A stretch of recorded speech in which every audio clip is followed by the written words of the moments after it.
Welcome to Wabash Center's Dialogue on Teaching. It's a good day for a thought-provoking conversation. I am Nancy Lynn Westfield, director of the Wabash Center, and at the producer's desk is Rachel Mills. Paul Myrie is in the sound engineer's booth. My guest today is Dr. Willie James Jennings. Dr. Jennings is Associate Professor of Systematic Theology and Africana Studies at Yale Divinity School. Dr. Jennings is an award-winning author, beloved mentor to many students and colleagues, and a longtime friend of the Wabash Center. Welcome, Willie James, to the conversation. Welcome to this continued conversation. You and I have been friends for a long time, and I'm glad you're here. I am so glad to be here with you, Director Westfield. It's a joy to always be in your presence and to continue this really important conversation that we've been having.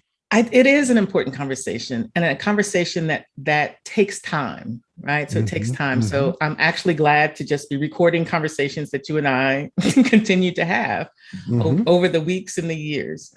So I want to start with reading poetry that we're focusing on, and even if we depart from, we're going to start focusing on your book that came out in 2020, After Whiteness, An Education in Belonging. So it's been out for a year or so, but we want to at least start there. And one of the things that I'm particularly taken by in the book is that form and function matter. So the fact that you wrote and included intellectual conversation, intellectual speak, you also included poetic prose, you also included poetry. Yes. And my fear is that people read past the poetry and enjoy the poetic prose and just kind of say, well, let's get to the theoretical stuff, because all that's in there. So I want to start with a piece, and we're going to do readings intermittently, or you're going to do, not we, you are going to do readings intermittently. So let's get started on page 21, Wild Memories. I have been the keeper of all secrets, secrets that I will take to my grave. I listened to those who needed a safe place to speak their inside, and together we gloried in the inside. All of this I remembered, but I, like so many other scholars, carry a wild memory. We scholars in the academy, we have wild memories, ugly beauty, unruly things. We remember things so big and so small, making us fantastically strange, mutants.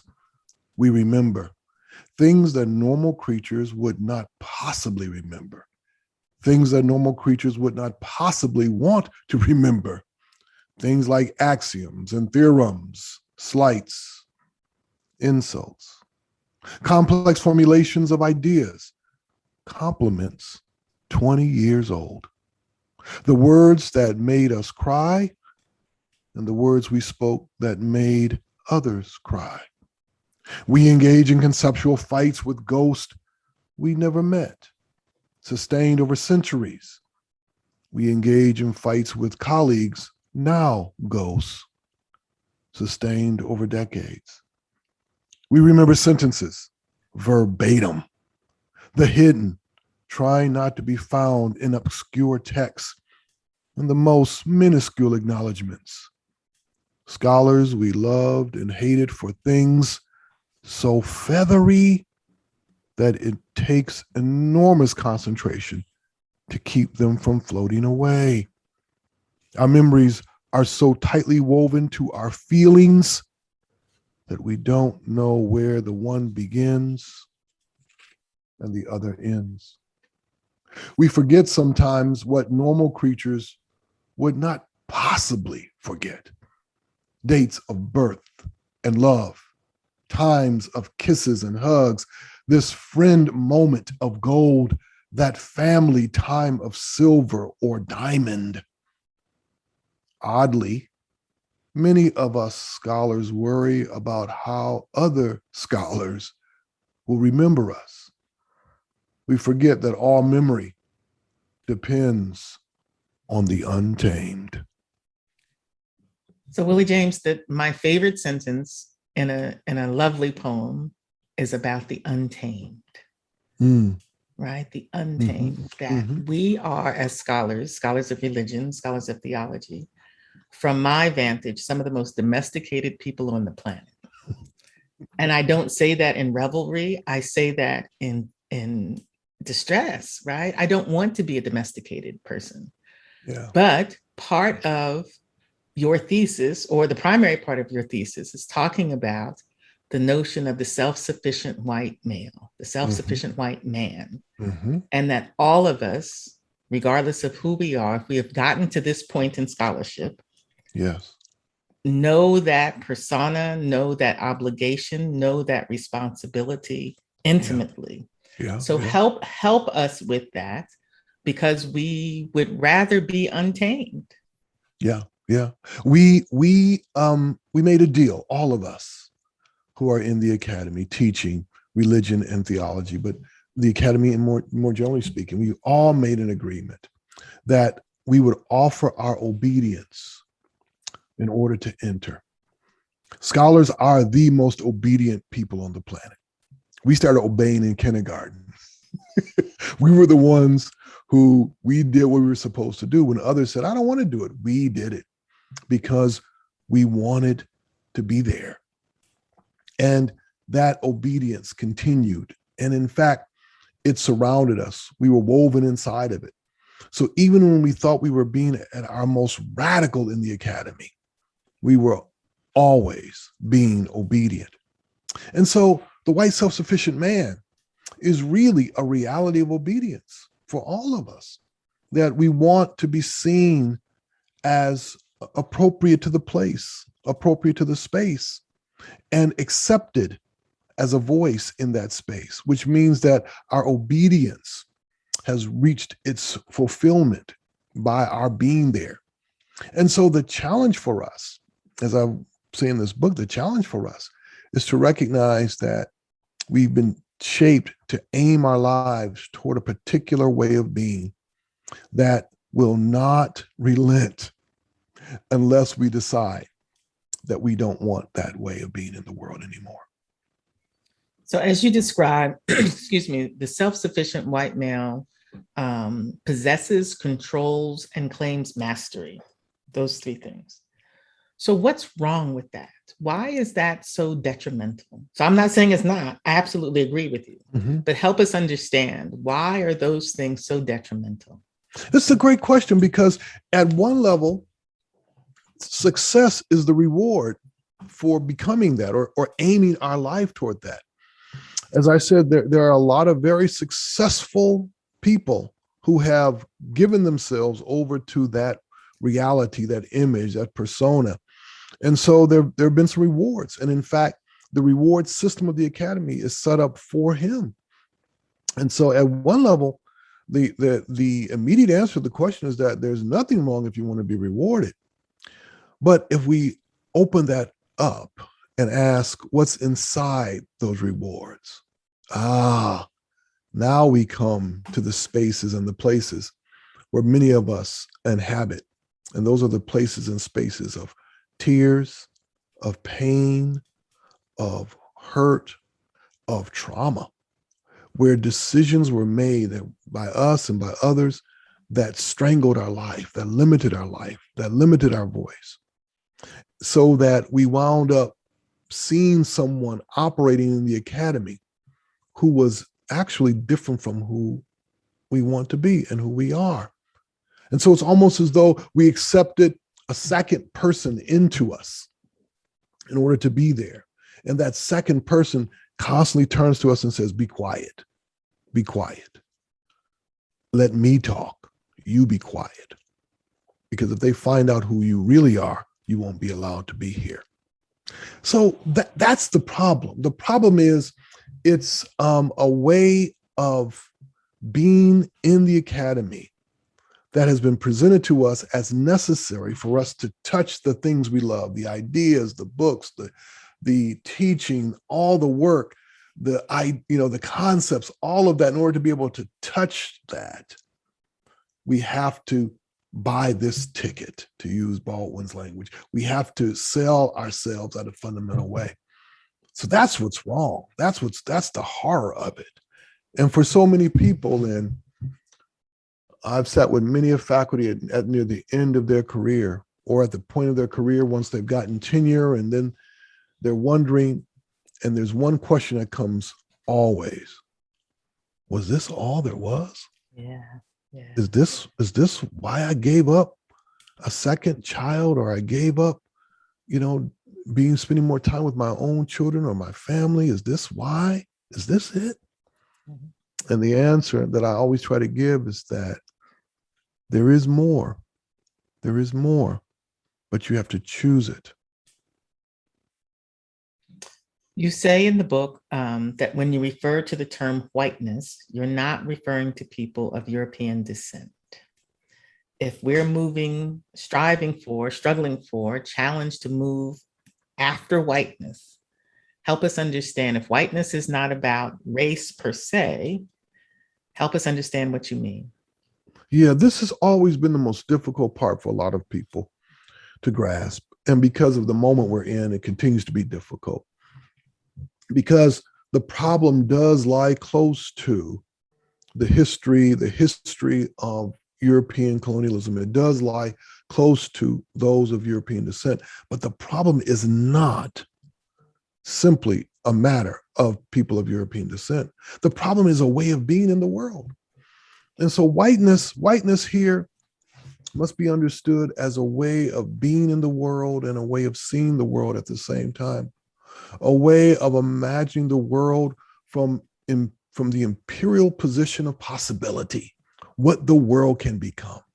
The way I like to put it these days, Lynn, is that whiteness really is the will to organize, the will to order a world according to the way I think it ought to be, and having the power to realize that organization, that ordering. And then to say to people, come, if you want a world that is controllable, if you want a world that you can possess, if you want to have mastery over the unknown, come, join me in this quest. That is what whiteness is. And the academy has always been very close to the sound of that call, because we are at the site of teaching. We are at the site of instruction and of leading.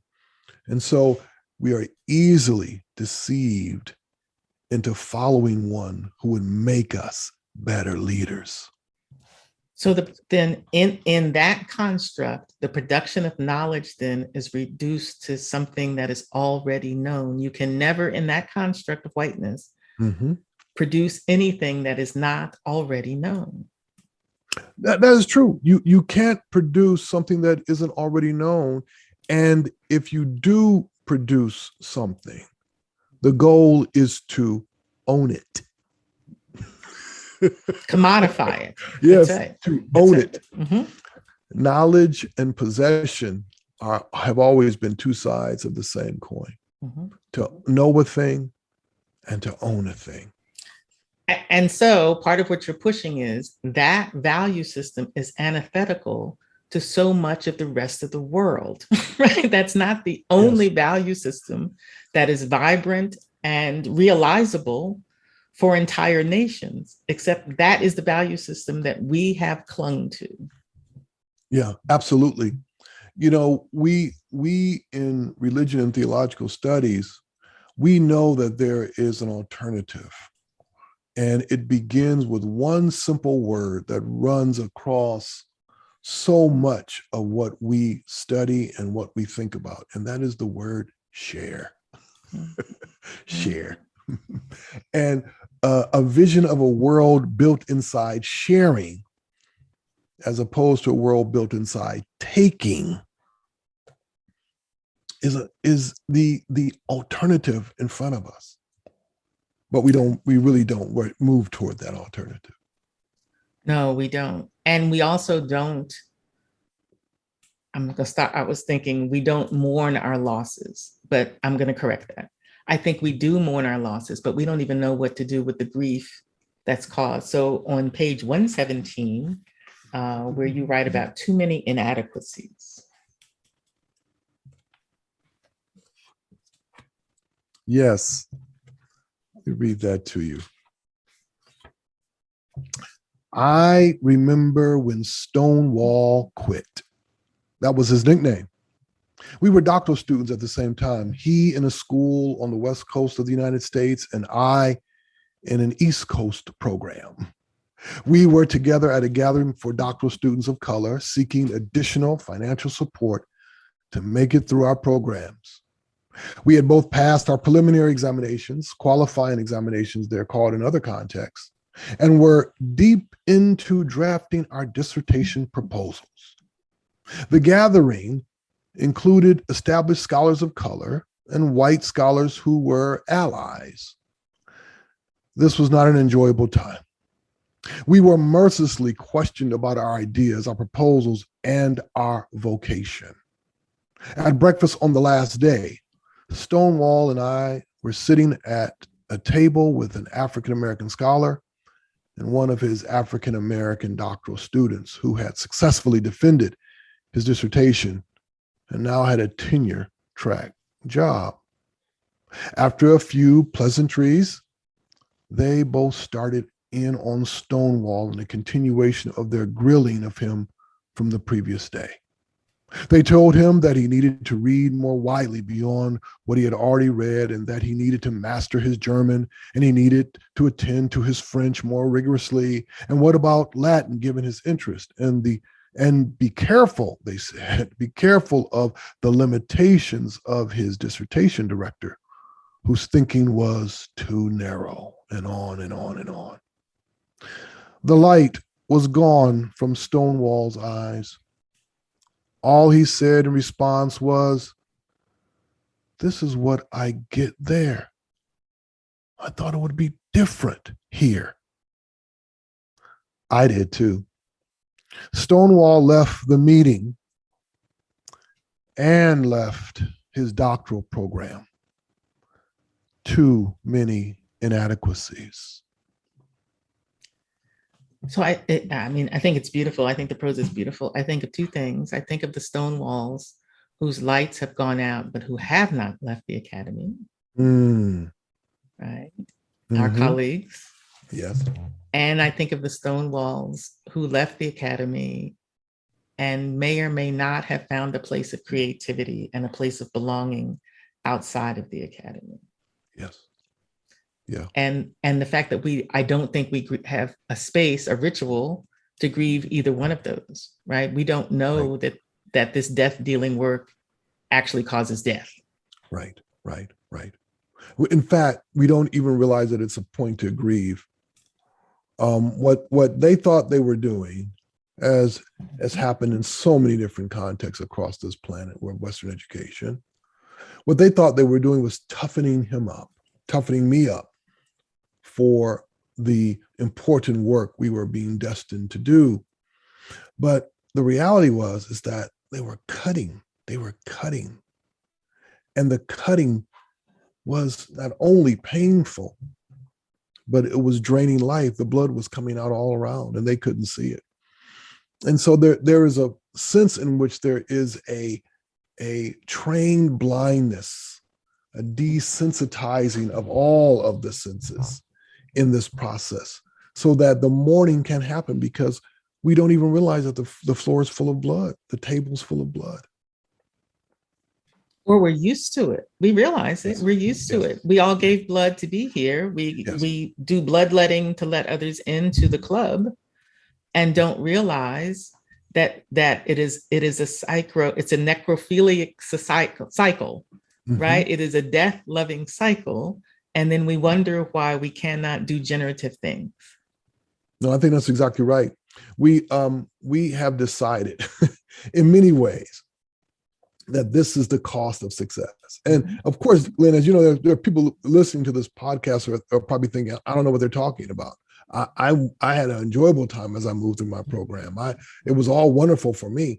And I think for some people, it is wonderful because they have in many ways been formed so early and so clearly and so tightly aligned to it that it doesn't feel like pain. I remember as a young man playing football that there were always those guys who they enjoy getting concussions. They enjoy having their fingers bruised. They enjoy having sprained legs because all of that it felt good to them because they knew it was in their minds toughening them up. And so, the blood on their uniform at the end of practice was a sign of glory. Listen, at our college, they put little stickers. Now, I'm not a football person, so I hate to say little stickers on the helmets based on, some huge hit or something. You got a sticker to show the world. And if you had more stickers on your helmet, then you were, that was a point of pride. Absolutely. Absolutely. So the violence of scholarship, right? The constant taunting to learn how to live within the violence of whiteness, regardless of what your racial identity is, regardless of what your gender identity is, right? Mm-hmm. So that's part of what you're talking about, is that it's reductive. We're all included and expected to move through this persona. That you are railing against that, pushing against that in this book, not only in form, but in function, that when you write in these multiple genres of writing, that you are saying that scholarship and these notions have to be, one, accessible to more people than just other theologians, and two, the creativity that is inside of you won't be denied. That's my favorite part. Yeah. There's a dynamic that I'm trying to put my hands on that's so much a part of our world that we deny.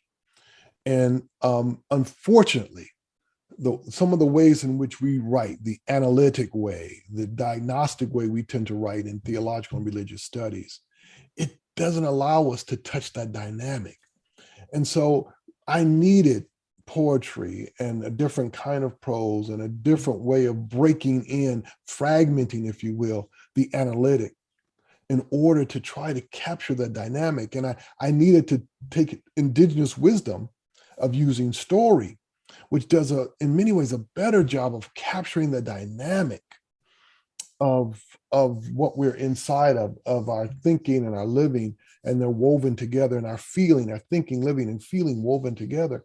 And somehow, how to make that appealing to those of us who do religious and theological teaching and study that's a challenge, because we are incredibly conservative and conventional when it comes to the ways in which we do our work. Now, there are always exceptions, but we still can't capture the unbelievable creative dynamic of doing religious and theological study, of teaching religion and theology. This is the most dynamic reality that exists in the Western Academy, but you wouldn't know it by the way we do our work. We do our work in ways that can constantly seek legitimization. That's what we try to show. Always legitimization, always neck up expressions, right? So part of what you're pushing us to is that the body, embodiment, incarnation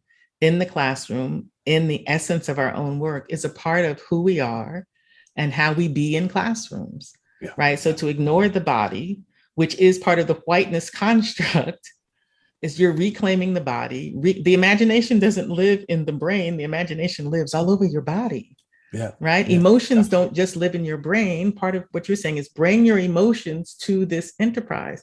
Those are taboos in whiteness. Right, absolutely. Because you can't present control. You cannot present possession. And you certainly can't show others the possibility of mastery if you are, as I say, you're all over the place. You're all over the place. And after whiteness seeks to show all over the place, it wants to show all over the place. And that's why I wanted to come in through the back door, because I wanted to go all over the place, not just the rooms that were for public consumption. But as I was telling some folks the other day, I came into the kitchen with all the dishes on the counter, on the table, the dog poop in the corner, and nobody had cleaned it up yet, the baby diaper laying out of the pail, all the, the laundry over there, all of it. And I'm inside. I said, well, we can't hide it now. It's all here. And so to be in that living space where the smells and the sounds are cannot be concealed, I think it's so important for us. And so I tried to write in a way that would allow not only the freedom, but Director Westfield, to allow the creativity the creativity. I want to claim what poetry offers, the space to think freely and to create, to touch the energy of the new. That's so much a part of the creative process. And to again say to colleagues who are doing this wonderful work that we're doing, that creativity is at the heart of what we're doing, a creativity that aims to create carnival, festival, life together. That's right. That's what we want. So, and welcoming students, right? So creativity is always about vulnerability, right? Creativity always declares it can be better. It needs to be different. Otherwise, there wouldn't be a need for creativity, right? That would be just be fanciful expression, right? So creativity always says, it doesn't always say there's a lack, but it does say there's a need. We want to see it differently. We want to be differently. We want to do it differently. There's a great deal of vulnerability in there. Yeah. Willie, you are known for being generous, abundant, present with your students, right? You are, and I'm just gonna say that. Just because I know you and your students, you are known for this soulful encounters with your students, right? And I would say, from watching that from afar, that it's because you allow yourself to be vulnerable with your students, right? Which we, again, are taught in the current constructs, never be vulnerable to your students. Yeah. Always have control over your students. Always know what the questions and the answers are at all times. Yes. So again, you're pushing the envelope into a different way of understanding what teaching is, a different way of understanding what the teaching learning relationship should be, particularly with doctoral students, not with everybody but doctoral students, but particularly with doctoral students. Well, it has to be that way. It has to be that way. And the reason it has to be that way is because, especially if you're a person of color and if you're a woman, the risk is always there. The risk is always there. And so you have a choice: deny the risk and try as best you can to perform white masculine self-sufficiency, or glory in the risk, glory in it, step fully into it. Allow yourself to be there in song, in verse, in analytic moment, in descriptive moment. Allow yourself to be there and weave them together in a new possibility. Because what you're aiming at is the full reality of your humanity that would speak to the full reality of the humanity of your students. Because that's what you want. You want the deep to call to the deep. So what you just described is communion, right? From Christian perspective. Yes. That's communion, right? Yes. That's when we take ordinary humanness and mix a little divinity in there, a little divine encounter, and you come up with something extraordinary. Creativity conjures the extraordinary. Absolutely. Can you read for us from page 38? I sought you out. Yes. That's so beautiful. I sought you out, asked you to come to my office immediately after class, after your presentation. I heard, I saw, I bore witness to a truth. You are called to teach. You were not sure about this, not convinced this was your thing, an outfit in your size. But I know the sound of a teacher, one who speaks a word for the weary. You see, a teacher sees to the heart of the matter and pulls things through to other things and then more things, connecting what others do not even see as connected. Suffering to hope, to structures, to desire, to agents, to joy, and all to God in the depths, always in the depths. You need to know that this is rare. In my entire career, I have only sought out 3 people, 4 at most, to say what I am compelled to say to you. Teach. Maybe you would have come to your calling without this moment of intervention, but I could not take the chance that you would go another way. away from the students being prepared for you. Others walk the path, but you must run because the hour is urgent and your voice is needed. Yeah. So much of the institutional maintenance and utility distracts us from being present to our students. Mm-hmm. I hear you calling us to resist, ignore, placate those distractions and turn back to these glorious people and figure out how to see them, because many of them are teachers for the next generation. Many of them are thinkers, doers, creatives for the, you know what I mean? That Yes, if we don't, if we're not able to be present with them and see them because of the institutional distractions and because of our own work at possession and mastery. Yes. Right. Yes. Then we're going down the wrong trail. This is exactly right. I mean, and I think for so many, the preoccupation with trying to become the finished man closes us off to the work of discernment that is always present. When I talk to doctoral students now, I try my best to get them to see the glory of the teaching moment, to see how important it is. That this is the eternal moment. This is the moment when the band has found its sound. This is the moment when the music comes to life, when you are teaching and they are listening, and you are talking and you are listening. They are looking and you are looking. All the senses are engaged together with students. And then in that space of, let's use the other language, that space of enlightenment, the light starts to show, and you can see that one, that two, those students who clearly are called to teach. And the difficulty with the academy, especially at the level of doctoral formation, is that while the formation of a scholar is crucial, we have made the formation of the scholar such that it has eclipsed the formation of the teacher. And what we've done is we've told folks walking through the door that the real calling is the scholarship. Teaching is the tent making you have to do in order to get to the real. Your calling is to the scholarship, not to the teaching is the tent making. And the tragedy there is that we've got the cart before the horse. Without a doubt.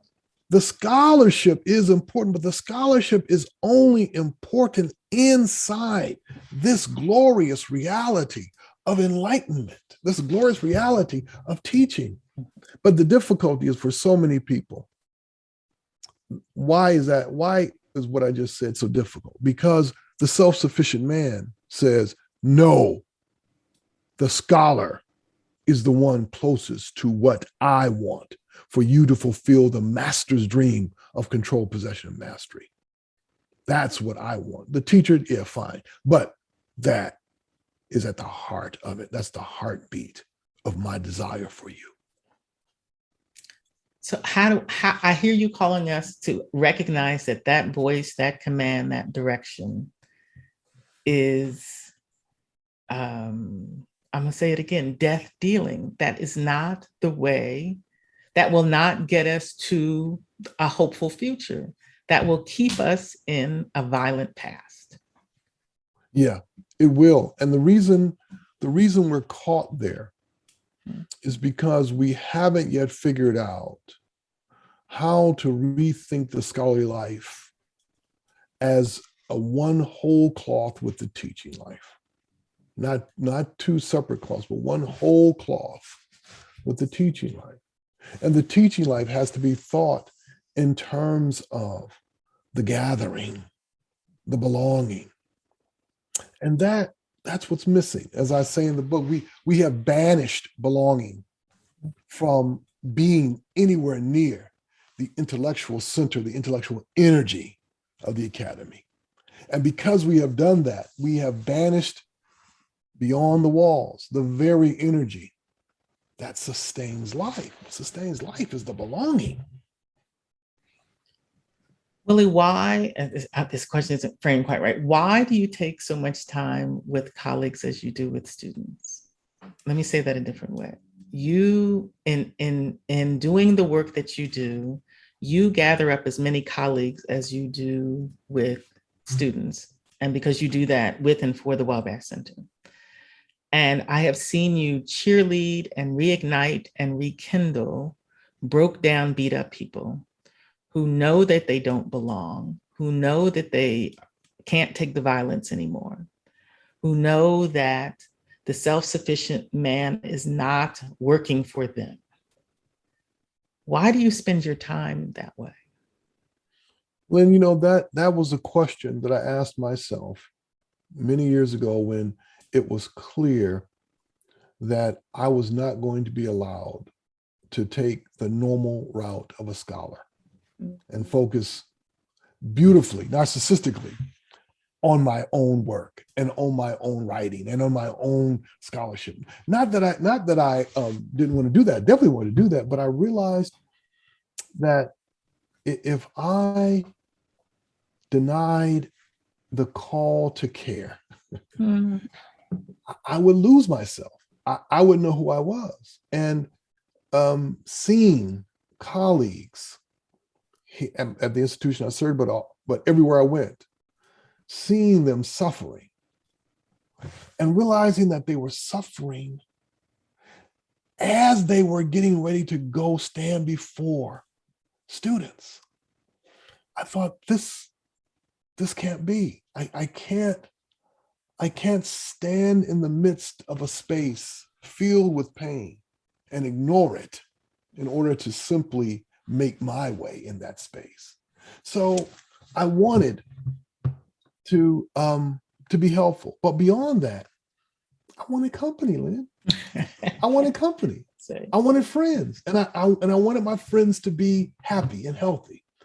And so I've always been about the group. I've always been about the group, and especially for people of color and for women, I've been about the group, wanting to speak a word with them of what it means to thrive in this space.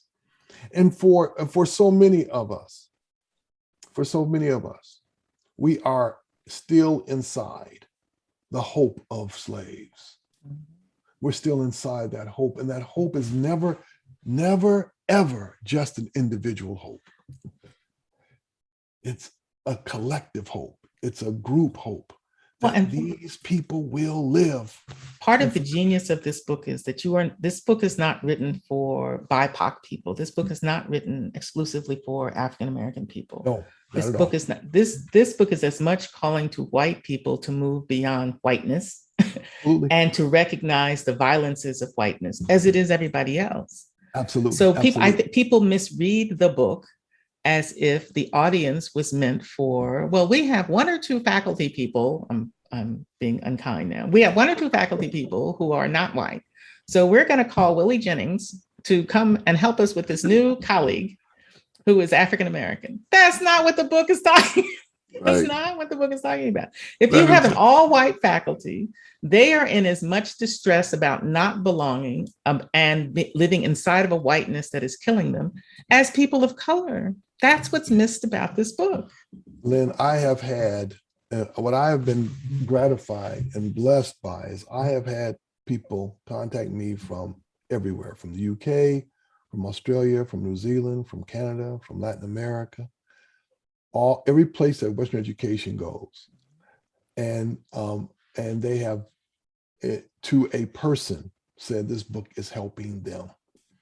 And that has been incredibly exciting to see, but also a bit melancholic to realize that people are suffering in silence in many places as they've gone through their educational journey and the tortures related to that journey.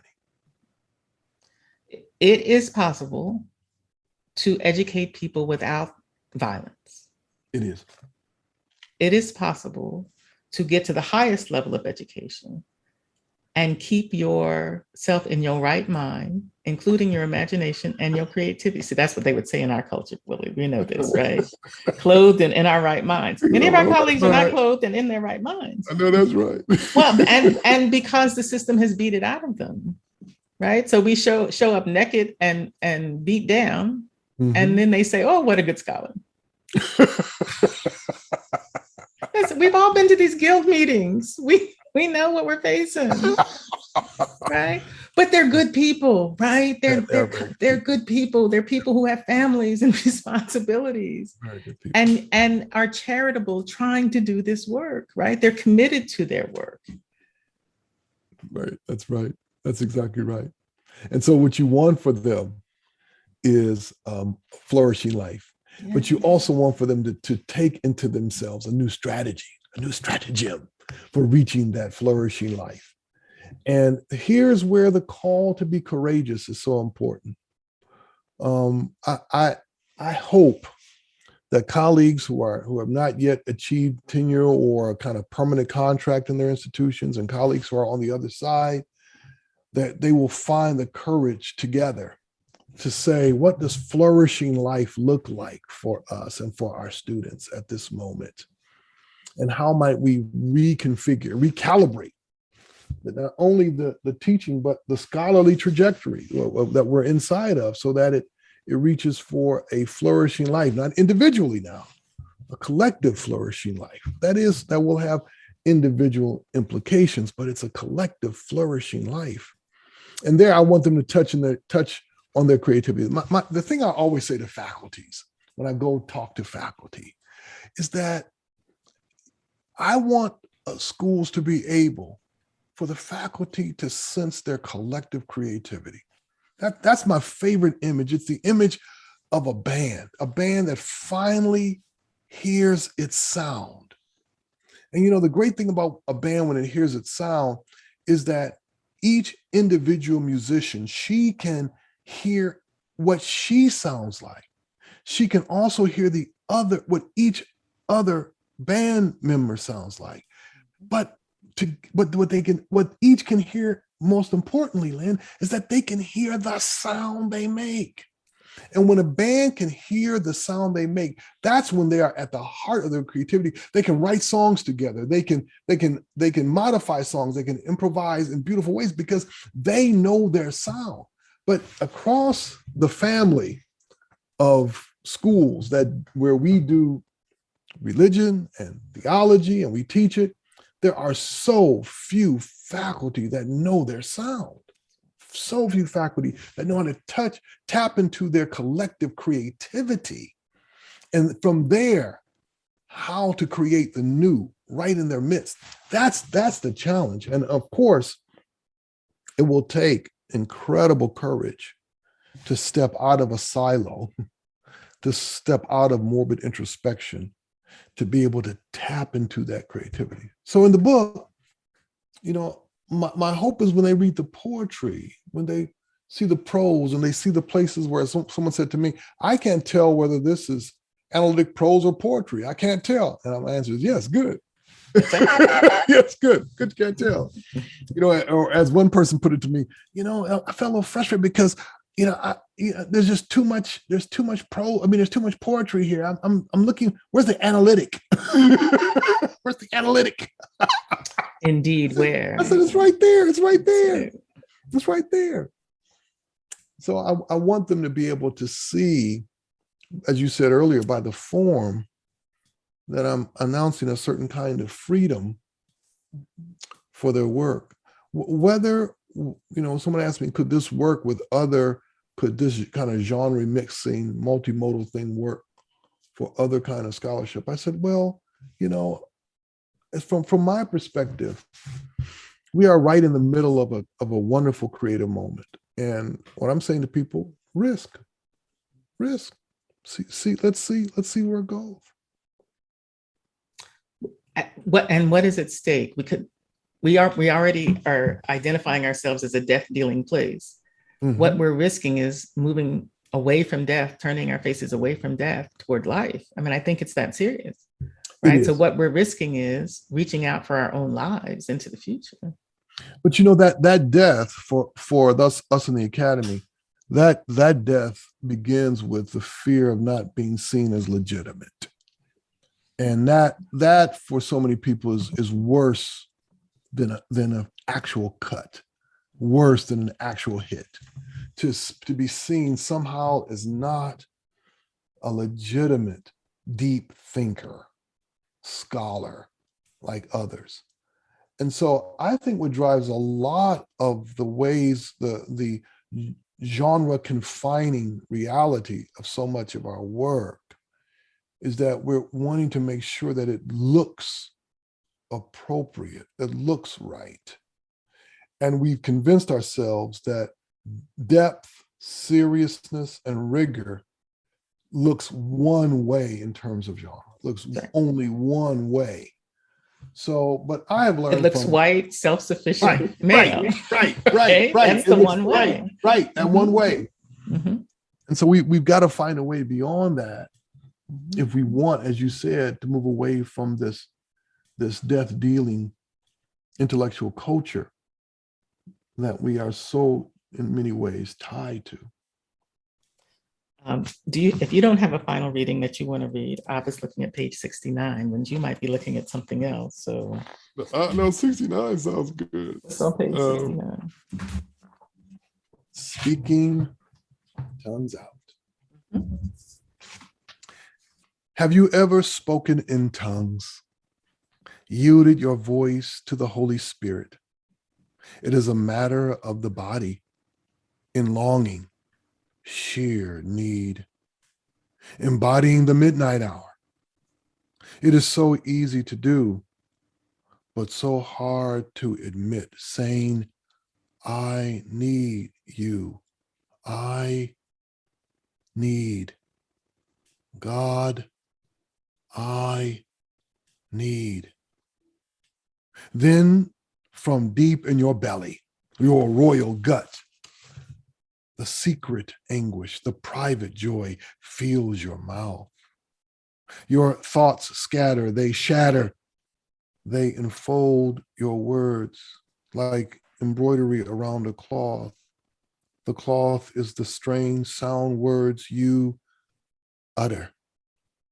They utter you, draw you into sound, turn you into a moan, render you a deep groan. You are in total control and controlled totally.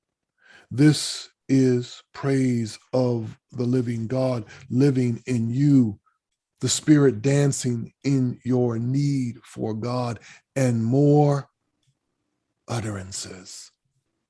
This is faith easily made fear to a world bent toward control, fear even of the faithful, fear even to the faithful. Such yielding, desiring bodies are dangerously vulnerable to that host.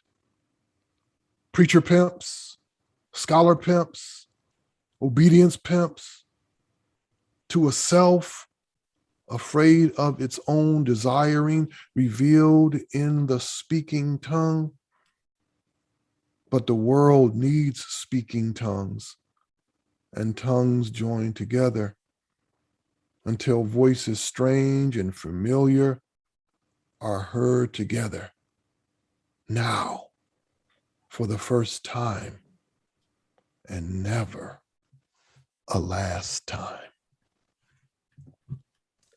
Thank you, Dr. Willie James Jennings, my friend, my poet, just teacher, scholar. Thank you so much. After Whiteness and Education and Belonging is still on the charts, right? Still on the charts. So thank you so much. My pleasure. Always a joy to be with you. To our viewers and listeners, this video and audio will be archived on the Wabash Center website. Please feel free to use it with your students as well as with your colleagues. Many thanks to my team, Rachel and Paul, who make all our digital resources possible. And please know that the music which frames our show is the original composition of Paul Myrie. The Wabash Center is exclusively funded by Lilly Endowment Incorporated. And we are out. What an inspirational conversation. This is great. Thank you. My pleasure. A lot of fun, doctor. A lot of fun.